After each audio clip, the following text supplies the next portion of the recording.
জুম্মার নামাজ শেষ করে মুসল্লিরা মসজিদ থেকে বাইর হইতেছেন, আমিও বাইর হয়ে গেলাম। বাইর হওয়ার পর এমন একটা দৃশ্য দেখলাম, যেটা কিনা পৃথিবীর সবচেয়ে সুন্দর দৃশ্য। দেখেন, ওরা মসজিদের মধ্যে জায়গা পায় নাই, যার কারণে মসজিদের বাহিরে চট বিছিয়ে নামাজ পড়তেছে। তারপরে এখানে আমাদের একজন ভাই চলে আসছে, আইসা উনি ক্যামেরার সামনে বলতেছে আমি আসি আমি আসি। তারপর আমাদের মুরব্বির সাথে দেখা হয়ে গেল। মুরব্বির সাথে দেখা করতে করতে এখানে দেখতে পেলাম একটা গাড়ি বিক্রি হবে। সো জিজ্ঞেস করলাম দামটা কত, কিন্তু দামটা আমার মন মতো হয় নাই, যার কারণে কেনার ইচ্ছা ছিল কিন্তু কিনি নাই, কারণ দামটা বেশি চাইছিল। তারপরে এখানে দেখলাম ওরা আর কি সাইকেল বিক্রি করতেছে। ওরে ভাই, এত কম দামে সাইকেল কীভাবে বিক্রি করতেছে, আমি ভাবতেছি ওরা আবার চুরি টুরি করে নিয়ে আসলো আর কি। যাই হোক, এদিকে দেখলাম আমাদের বাঙালি ভাইয়েরা সবজি বিক্রি করতেছে। এটা হচ্ছে মূলার শাক, মূলার শাক বিক্রি করতেছে। সো উনি কাস্টমার সাথে কথা বলতেছে, সো সেই দিকে আমি একটু ভিডিও করলাম।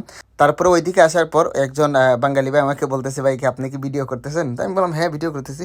তো উনি বলতেছে দেশের মানুষ দেখলে মাইন্ড করবে। আসলে ভাই, আমাদের প্রবাসীদের একটাই প্রবলেম, আমরা নিজের প্রফেশনটা দেশের মানুষকে জানাতে চাই না, যার কারণে বেশিরভাগ প্রবাসীরাই হুগা মারা খায় দেশের মানুষের কাছে। এটাই বাস্তব। কথাটা কেমন হলো? এটাই বাস্তব ভাই।